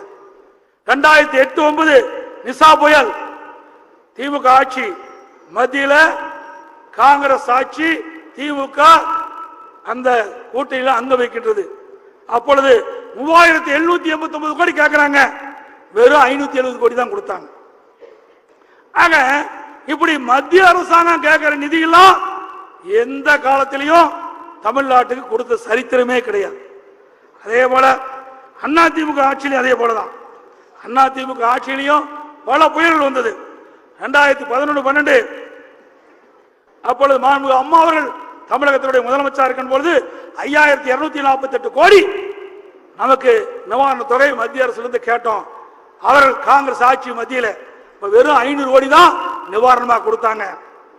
2012-13 வறட்சி, அந்த வறட்சி காலத்தில் மத்தியிலே காங்கிரஸ் ஆட்சி. அப்பொழுது அந்த காங்கிரஸ் ஆட்சி இருக்கின்ற பொழுது 19,988 கோடி நம்ம வறட்சி நிவாரணம் கேட்டோம். அப்போ வெறும் 655 கோடி தான் மத்திய அரசு ஒதுக்கீடு செஞ்சது. 2015-16 வெள்ளம், அப்போ 25,919 கோடி நாம் கேட்ட நிதி மத்திய அரசாங்கம் கொடுத்தது 1737 கோடி தான். பிஜேபி அரசாங்கம் இருந்தது. 2016-17 வறட்சி 39,525 கோடி மாநில அரசு அம்மாவுடைய அரசு கேட்டது. அவள் விடுவித்த தொகை 1748 கோடி. 2016-17 வர்த்தா, அந்த வர்த்தா புயல் போது நாம் கேட்ட நிதி 22,573 கோடி. மத்திய அரசு விடுவித்தது வெறும் 776 கோடி தான், பிஜேபி அரசாங்கம். அதே போல 2017-18 ஒக்கி புயல் கனமழை, அந்த காலகட்டத்தில் 9302 கோடி நமக்கு நிவாரண தொகை கேட்டோம். ஆனா மத்திய அரசு விடுவிச்சது 133 கோடி. அப்போ பாரதிய ஜனதா ஆட்சி மத்தியிலே. 2018-19 கஜா புயல், டெல்டா மாவட்டமே புரட்டி போட்டு விட்டு போயிட்டது. அப்படிப்பட்ட கஜா புயல்ல அந்த பாதிப்பை நிவர்த்தி செய்வதற்கு இழப்பீட்டு தொகையாக 14,899 கோடி நம்ம கேட்ட நிதி. ஆனால் அப்பொழுது இருந்த மத்திய அரசாங்கம், பிஜேபி அரசாங்கம் 1,146 கோடி தான் கொடுத்தது. அதே போல 2020 நிவர் புரவி 2 புயலுமே நம்ம கேட்ட நிதியை கொடுக்கல. ஆகவே மத்தியில காங்கிரஸ் ஆண்டாலும் சரி, பிஜேபி ஆண்டாலும் சரி, மாட்டாந்தாய் மகளை போலதான், மாட்டாந்தாய் பிள்ளைகளை போலதான் தமிழ்நாட்டை பார்க்கிறாங்க. கேட்கின்ற நிதி எப்பொழுதும் மத்திய அரசாங்கம் கொடுத்த வரலாறு கிடையாது. அனைத்து இந்திய அண்ணா திராவிட முன்னேற்ற கழகத்தை பொறுத்த வரைக்கும் மத்திய அரசு மனிதாபிமானத்தோடு மாநில அரசுக்கு தேவையான நிதி உதவியை அளிக்க வேண்டும் என்பது எங்களுடைய நிலைப்பாடு. தமிழ்நாட்டு மக்கள் பாதிப்பிலிருந்து மீட்டெடுக்க வேண்டும், அதுதான் எங்களுடைய கொள்கை. இவர்களை போல அரசியல் செய்வதற்கு நாங்கள் அல்ல. மக்களுக்காக ஆட்சி இந்த கட்சி அதிமுக கட்சி, அரசு அதிமுக அரசு. எப்பொழுதெல்லாம் மக்கள் பாதிக்கப்படுகிறார்களோ அப்பொழுதெல்லாம் மக்களுக்கு உதவி செய்ய வேண்டும். அது மத்திய அரசுடைய கடமை என்பதை அவர்கள் உணர்ந்து தேவையான அளவுக்கு மத்திய அரசு இந்த பேரிடர் காலத்தில் உதவி செய்ய வேண்டும் என்று இந்த தருணத்திலே கேட்க விரும்புகிறேன்.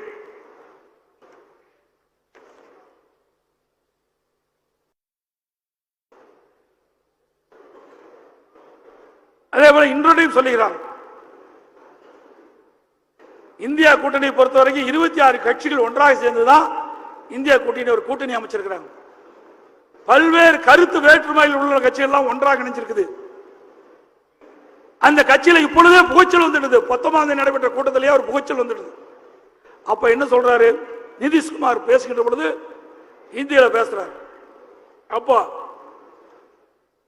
திரு DR பாலு MP அவர்கள் அதை ஆங்கிலத்தில் மொழிபெயர்த்து சொல்லுன்னு சொல்றாங்க. கூடாது கூடாது, நீங்க வேணா ஹிந்தி படிச்சுட்டு வாங்க அப்படின்னு என்னுடைய பேச்சை மொழிபெயர்க்கார் என்று திட்டவட்டமா சொல்லிட்டார். இதுதான் நிலைமை. இப்பொழுதே புகையை தொடங்கிவிட்டது. எப்பொழுது பார்த்தாலும் விடியா திமுக அரசு, திமுக முதலமைச்சர் தமிழ் தமிழ் என்று பேசுவார். அங்கே ஏன் குரல் கொடுக்கவில்லை? இதுதான் திமுக ரத்த வேடம் வெளிச்சத்துக்கு வந்து விட்டது. அதே போல இன்னொன்றும் சொல்லுகிறார்கள், உங்களுக்கு யார் பிரைம் மினிஸ்டர்? அனைத்து இந்திய அண்ணா திராவிட முன்னேற்ற கழகத்தை பொறுத்த வரைக்கும் மக்கள் தான் எஜமானர்கள். மக்களுக்காக தான் கட்சி, மக்களுக்காக தான் அரசாங்கம், பிரைம் மினிஸ்டருக்காக அல்ல. தமிழ்நாட்டு மக்கள் எப்பொழுதெல்லாம் பாதிப்பார்களோ அந்த பாதிப்பிலிருந்து மீட்டெடுத்துவதற்கு எங்களுடைய நாடாளுமன்ற தேவை.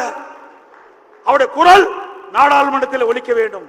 இங்க இருக்கின்ற வாக்களித்த அந்த வாக்காளர் மக்களுடைய குரல் நாடாளுமன்றத்திலே ஒலிக்க வேண்டும். அதுதான் எங்களுடைய பிரதான எண்ணம். அதேபோல தமிழ்நாடு மக்களுக்கு தேவையான திட்டங்களை கொண்டு வர வேண்டும், தேவையான நிதியை மத்திய அரசிலிருந்து பெற வேண்டும். தமிழ்நாடு வளர்ச்சி பெறுவதற்கு அனைத்து இந்திய அண்ணா திராவிட முன்னேற்ற கழகம் இன்றைக்கு யார் பிரைம் மினிஸ்டர் என்று பார்க்கவில்லை, மக்கள் தான் வாக்களிக்கின்றார்கள். வாக்களிக்கின்ற மக்களுக்கு நன்மை கிடைக்க வேண்டும். நாம் கூட்டணியில் அங்க வச்சுக்கிறோம், வெற்றி பெற்றாங்க, ஆட்சி வந்துறாங்க. தமிழ்நாட்டு மக்களுக்கு விரோதமான செயல், பாதிக்கப்படுகின்ற செயல் வருகின்ற பொழுது கூட்டணி தர்மம் என்ற நிலையில தள்ளி விட்டுறாங்க. அப்ப நாம பாதிக்கிறோம். இனி அந்த நிலை கிடையாது. இன்றைக்கு தேசிய கட்சிகளை நம்பி பிரயோஜனம் இல்ல, தேசிய கட்சிகளை நம்பி பிரயோஜனம் கிட்ட அனைத்து இந்திய அண்ணா திராவிட முன்னேற்ற கழகத்தை பொறுத்த வரைக்கும் வாக்களிக்கின்ற மக்கள் தான் எஜமானர்கள். அந்த மக்களுக்கு என்ன தேவை என்பதை நாடாளுமன்றத்திலே மக்கள் துணையோடு வெற்றி பெற்ற எங்களுடைய நாடாளுமன்ற அங்கே குரல் கொடுப்பார்கள். இன்னும் எண்ணி பாருங்க, அனைத்து இந்திய அண்ணா திராவிட முன்னேற்ற கழகத்தில்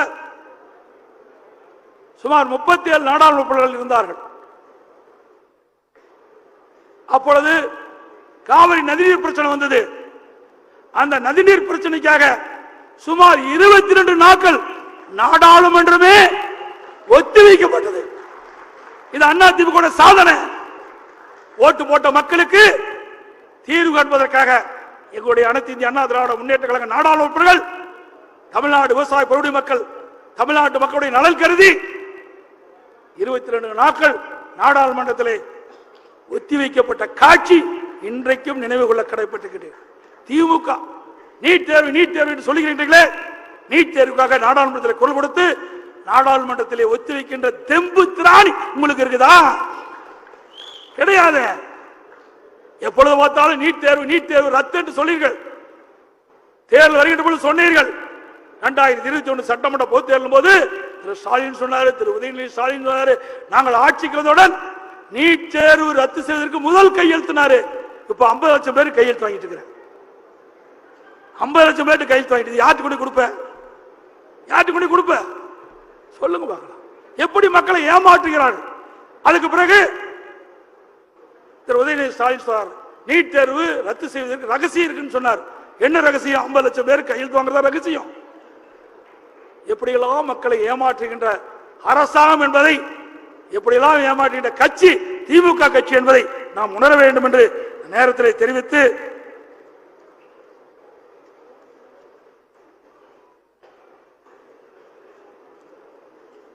இன்னொன்றை சொல்றார் திரு ஸ்டாலின் அவர்கள். சட்டமன்றத்தில் சிறுபான்மை மக்கள் பற்றி பேசுகின்ற பொழுது முதலமைச்சர் திரு ஸ்டாலின் பேசுறார். எதிர்கட்சி தலைவருக்கு திடீர்னு எப்படி சிறுபான்மை மக்களுக்கு பாசம் பொங்கிட்டு சொன்னார். அனைத்து இந்திய அண்ணா திராவிட முன்னேற்ற கழகத்தை பொறுத்த வரைக்கும் பொன்மனச்செம்மல் புரட்சி தலைவர் எம்ஜிஆர் காலத்திலும் சரி, இதயம் புரட்சி தலைவி காலத்திலும் சரி, அம்மா அரசு இருக்கின்ற பொழுதும் சிறுபான்மை மக்களை அரண் போல் காக்கப்பட்ட கட்சி அதிமுக கட்சி, அதிமுக அரசாங்கம். இன்றைக்கு நாம் பாரதிய ஜனதா கூட்டணியிலிருந்து விலகிவிட்ட பிறகு ஸ்டாலினுக்கு தூக்கமே போச்சு. ஏன்னா சிறுபான்மை மக்களை ஏமாற்றி வாக்குகளை பெற்றுக் கொண்டிருந்தார். ஆட்சிக்கு வந்து 2.5 ஆண்டு காலத்தில் சிறுபான்மை மக்களுக்கு எந்த நன்மையும் செய்யல. அவர் வைத்த கோரிக்கை எதுவுமே நிறைவேற்றல. ஆகவே சிறுபான்மை மக்களுடைய வாக்கு சிதறிவிடும் என்ற அச்சத்தில் இன்றைக்கு ஏதோ புலம்பிக் கொண்டிருக்கிற காட்சியை பத்திரிகை ஊடகத்திலும் பார்க்கிறோம். திரு ஸ்டாலின் அவர்களே, நாங்கள் தெளிவுபடுத்தி விட்டோம். அனைத்து இந்திய அண்ணா திராவிட முன்னேற்ற கழக கட்சி பாரதிய ஜனதா கட்சியுடைய கூட்டணி இல்லை என்பதை தெளிவுபடுத்தி விட்டோம்.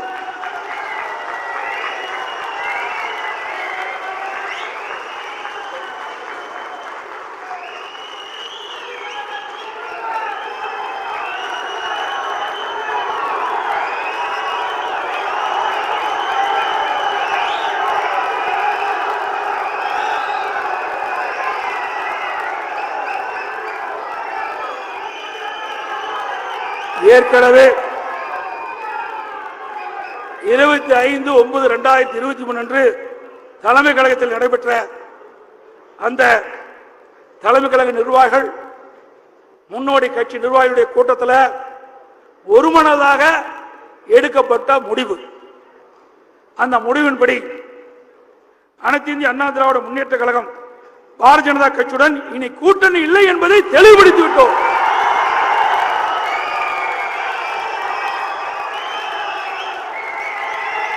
ஸ்டாலின் அவர்களே,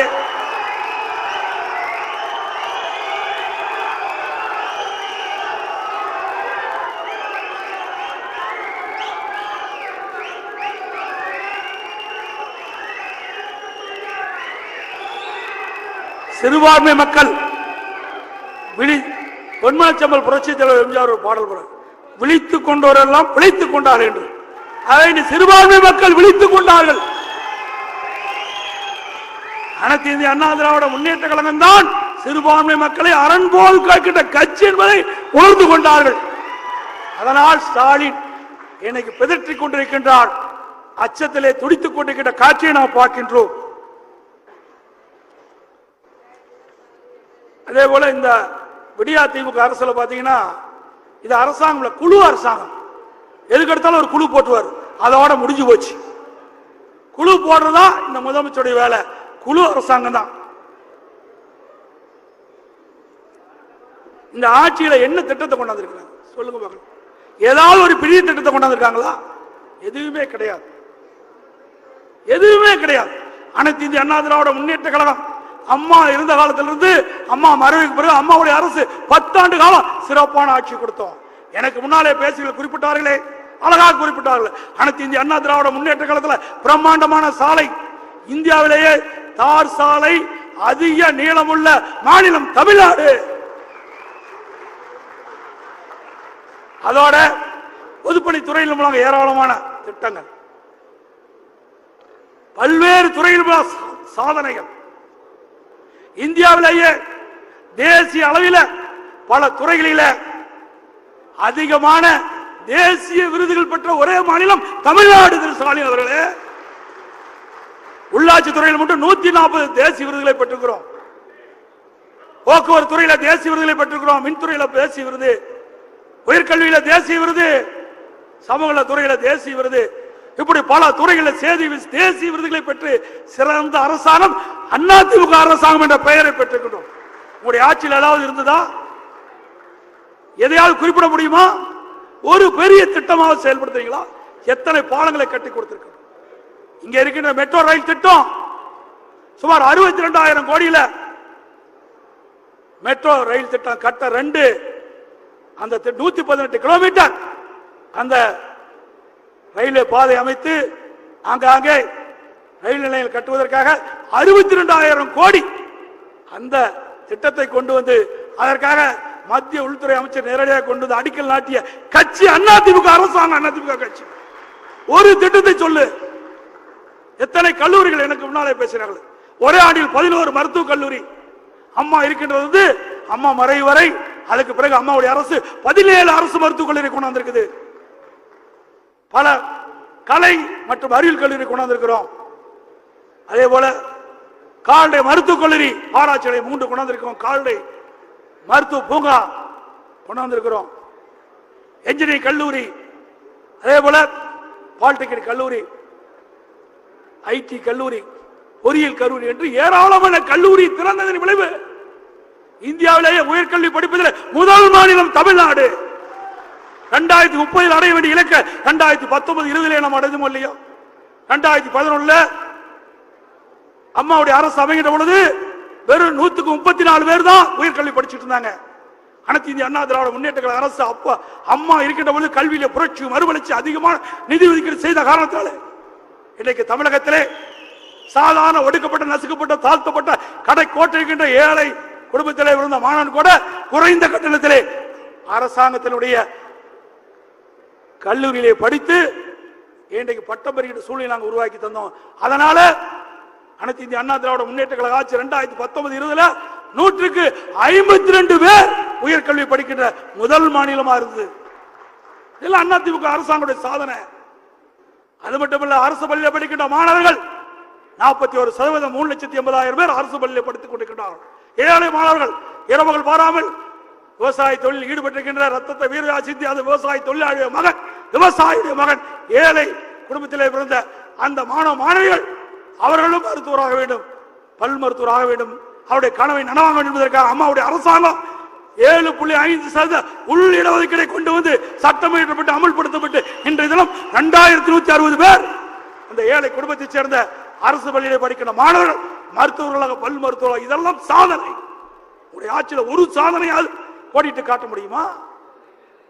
அதே அனைத்து இந்திய அண்ணா திராவிட முன்னேற்ற கழகம் தான் நாட்டு மக்களுக்கு நன்மை செய்யக்கூடிய கட்சி என்பதை இந்த நேரத்தில் தெரிவித்து, அதே போல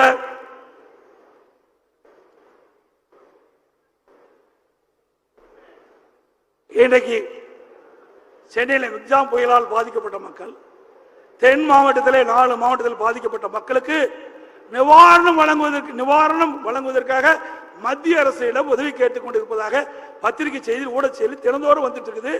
முதலமைச்சரும் தெரிவிக்கிறாரு, சக அமைச்சரும் தெரிவிக்கிறாங்க. உதயநிதி ஸ்டாலின் ஒருபடி முன்னே போய் உங்க அப்பா வீட்டு சொத்தையா நீங்க கொடுக்கணும்னு சொல்ற. எப்படி பேச வேண்டும் என்று ஒரு நாகரிகம் தெரியாத ஒரு அமைச்சர் என்று சொன்னால் உதயநிதி ஸ்டாலின். மக்கள் எப்படி துன்பப்பட்டிருக்கிறாங்க, நீ எதை வேணாலும் பேசிட்டு போயிடுவ. அதனால யார் பாதிக்கப்படுறாங்க? மக்கள் தான் பாதிக்கப்படுவாங்க. நம்ம கேட்கிற இடத்துல இருக்கிற, கொடுக்கிற இடத்துல இருக்கிறாங்க. முறையாக கேட்டு நாம் நிவாரணத்தை பெற்று மக்களுக்கு தேவையான உதவி செய்யணும். அது மட்டும் இல்ல, சென்னையில மிர்ஜாம் புயல் 3ஆம் தேதி 4 மணிக்கு வந்துடுது, 4ஆம் தேதி மழை பெய்யுது, 5ஆம் தேதி தண்ணி தேங்கி நிக்குது. அது வரைக்கும் அதிகாரி போல. இன்னைக்கு இரவு தான் சீஃப் செக்ரட்டரி ஊடகத்தின் வாயிலாக பத்திரிகை பேட்டி கொடுக்கிறாரு.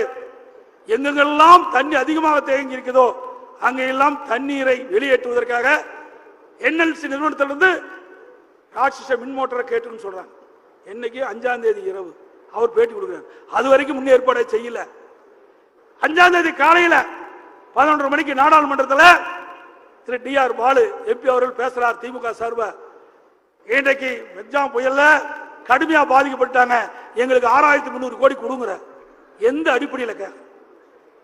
மத்திய அரசுக்கு உதவி கேட்க வேண்டும் என்று சொன்னால் தண்ணி வடிஞ்ச பிறகு எந்தெந்த துறையில எவ்வளவு சேதம் கணக்கிட்டு முறையாக மத்திய அரசுக்கு கேட்டா தான் மத்திய அரசு கொடுக்கும். நல்ல முறையா கேட்டாவே மத்திய அரசாங்கத்திலிருந்து பணம் கிடைக்காது, நிதி கிடைக்காது. நீ போற போக்கில் கேட்டா எப்படி நிதி கிடைக்கும்? இதெல்லாம் எதற்கு? விளம்பரப்படுத்துவதற்காக, மக்களை ஏமாற்றுவதற்காக திமுக நாடாளுமன்றத்தில் பேசப்பட்டது.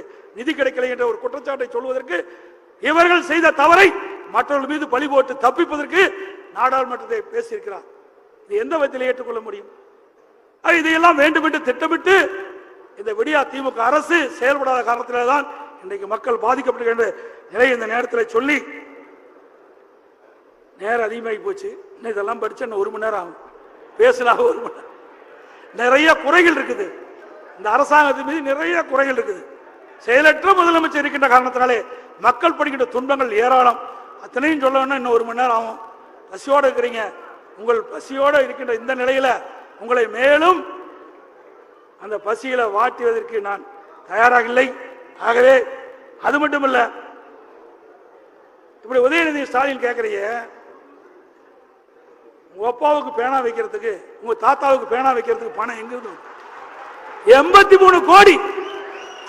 எழுதாத பேனாவா கடல்ல வைக்கிறதுக்கு 83 கோடி. மக்கள் சாப்பாட்டுக்கு இல்லாம வீடு இழந்து, கால்நடை இழந்து, இன்றைக்கு விவசாயிகள் பயிரெல்லாம் இழந்து, உப்பளத்துல அந்த தண்ணியில உப்பெல்லாம் கரைஞ்சு போய் தொழிற்பேட்டையில தொழில் செய்ய முடியாத நீர் இறங்கி அந்த இந்தெல்லாம் பழுதடைந்து அவர்கள் இந்த அரசாங்கத்தில் நிதி கிடைக்குமா என்று ஏங்கி கொண்டிருக்கிறார்களே, அந்த ஏக்கமெல்லாம் உனக்கு கல்லு தெரியல. கடல்ல கொண்டு போய் 83 கோடிய எழுதாத பேனா வைக்கிறேன். அதோட உதயநிதி ஸ்டாலின் விளையாட்டுத்துறை அமைச்சர் விளையாட்டா பேசிட்டு இருக்காரு. யாரோட விளையாட வேண்டாம், மக்கள் துன்பமாக இருக்கின்ற அந்த நேரத்தில் விளையாட்டு வேணும். கார் ரேஸ் சொல்றாங்க, சென்னை மாநகரத்தில் கார் ரேஸ் சொல்றாங்க. ஃபார்முலா காரா, ஃபார்முலா 4 நினைக்கிறேன். அந்த கார் ரேஸ் சொல்றதுக்கு 42 கோடி செலவழிக்கிறார். 42 கோடியில அந்த கார் பந்தயம் நடத்துவதற்கு சாலை அமைக்கிறாங்க. யார் விட்டு பணத்தை யார் கொடுக்குது? இன்னைக்கு மக்களுடைய வரி பணம் எப்படி ஊதாரித்தனமாக செயல்படுகிறது என்பதை எண்ணி பார்க்க வேண்டும். கஷ்டப்படுகின்ற மக்களுக்கு இந்த அரசாங்கம் உதவி செய்யல. அவள் விளம்பரத்தை தேடுவதற்கு அரசாங்க பணத்திலே அவருடைய குடும்பத்திற்கு நினைவு பேனா வைக்கிறதுக்கு இதுக்கு செலவு செய்ய தயாராக இருக்கிறாங்க. ஆகவே நாட்டு மக்கள் மீது அக்கறை இல்லாத ஒரு முதலமைச்சர் இன்றைய முதலமைச்சர் ஸ்டாலின் என்பதை நேரத்தில் தெரிவித்து, இந்த அனைவரும் இந்த செயற்குழு பொதுக்குழு கூட்டத்தில் கலந்துள்ள அனைவருக்கும், மேடைகளை வீட்டுகின்ற தலைமை கழக நிர்வாகிகளுக்கும் என்னுடைய இனிய புத்தாண்டு நல்வாழ்த்துக்களை தெரிவித்துக் கொள்கின்றேன்.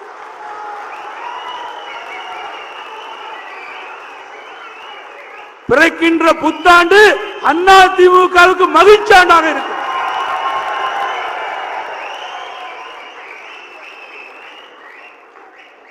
அதே போல கழகத்துடைய நிர்வாகிகள் வரையில் இருக்கின்ற நகர செயலாளர், ஒன்றிய செயலாளர், பேரூர் செயலாளர், பகுதி செயலாளர்கள் தலைமை கழகம் அறிவித்தபடி அற்புதமாக பூத் கமிட்டி அமைத்திருக்கின்றீர்கள், மகளிர் குழு அமைத்திருக்கின்றீர்கள், பாசறை அமைத்திருக்கிறீர்கள். அதற்கு என் சார்பாக, தலைமை கழகத்தின் சார்பாக அவர்களுக்கு நன்றியை தெரிவித்துக் கொள்கின்றேன். இந்த பூத் கமிட்டி அமைப்பதனுடைய நோக்கம், பூத் கமிட்டி வலிமையாக இருந்தால்தான் தலைமை கழகம் அறிவிக்கின்ற வேட்பாளர்களை வெற்றி பெற செய்ய முடியும். ஒரு கட்டடம் வலிமையாக இருக்க வேண்டும் என்று சொன்னால் அஸ்திவாரம் வலிமையா இருக்கணும். அப்பதான் அதுக்கு மேல் இருக்கின்ற கட்டடம் வலிமையா நிற்கும். அதே போல ஒரு கட்சியுடைய வேட்பாளர் வெற்றி பெற வேண்டும் என்று சொன்னால் பூத் கமிட்டி வலிமையாக இருக்க வேண்டும். அதை நீங்கள் உணர்ந்து செயல்பட்டு நன்றி தெரிவித்துக் கொள்றேன். அதே போல அடுத்த செயற்குழு பொதுக்குழு சிறப்பு அழைப்பாளர்களையும் அழைக்கப்படும். அடுத்த செயற்குழு பொதுக்குழுல சிறப்பு அழைப்பாளர்களும் அழைக்கப்படும். செயற்குழு பொதுக்குழு கூட்டத்திலே கலந்து கொண்டு அனைவரும் வாகனங்களில் பத்திரமாக வீடு திரும்ப வேண்டும் என்று அன்போடு கேட்டு எனது உரையை நிறைவு செய்கின்றேன். நன்றி, வணக்கம்.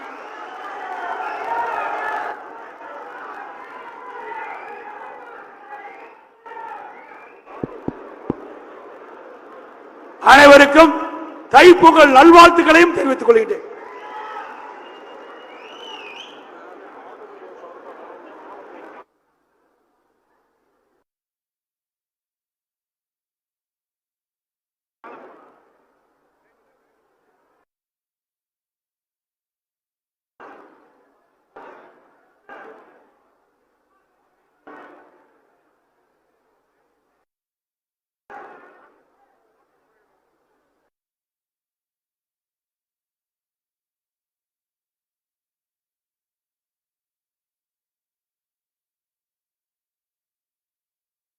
திருவள்ளூர் மத்திய மாவட்ட கழகத்தின் சார்பில் அண்ணன் அவர்களுக்கு மாலையும் வீரவாளும் வழங்குகிறார்கள். அதனைத் தொடர்ந்து நம்முடைய கழக அமைப்பு செயலாளர், முன்னாள் அமைச்சர், நாமக்கல் மாவட்ட கழகத்தின் செயலாளர், சட்டமன்ற உறுப்பினர் அருமை அண்ணன் பி. தங்கமணி அவர்கள் நன்றி உரையாற்றுகிறார்கள்.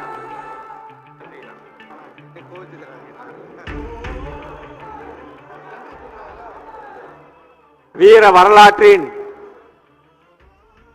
பொன்விழா எழுச்சி மாநாட்டை சிறப்பாக நடத்தி வரலாற்று முக்கியத்துவம் வாய்ந்த இந்த பொதுக்குழுவில் வீர உரையாற்றி 2024ஆம் ஆண்டு அனைத்து இந்திய அண்ணா திராவிட முன்னேற்ற கழகத்துடைய ஆண்டு என்பதை எடுத்துரைத்து கழக செயல் வீரர்கள் அத்தனை பேருக்கும் இனிய செய்தியை சொல்லி எதிர்காலத்திலே அனைத்து இந்திய அண்ணா திராவிட முன்னேற்ற கழகம்தான் இந்தியாவிலே ஆட்சி அமைக்கின்றவரை, கைகாட்டுகின்றவரை பிரதமராக்குவோம் என்ற வகையில் சிறப்பாக வீர உரையாற்றி அமர்ந்திருக்கின்ற சாதாரண விவசாய குடும்பத்திலே பிறந்து கிளை கழக செயலாளராக இருந்து இன்றைய தினம் விசுவாசத்தின் காரணமாகவும் உழைப்பின் காரணமாகவும் கழக பொதுச் செயலாளராக உயர்ந்து சிறப்பான ஆட்சியை 4 ஆண்டு காலம் கொடுத்து தமிழகத்தினுடைய சட்டமன்ற எதிர்க்கட்சி தலைவராக புரட்சி தமிழர் அண்ணன் எடப்பாடியாருடைய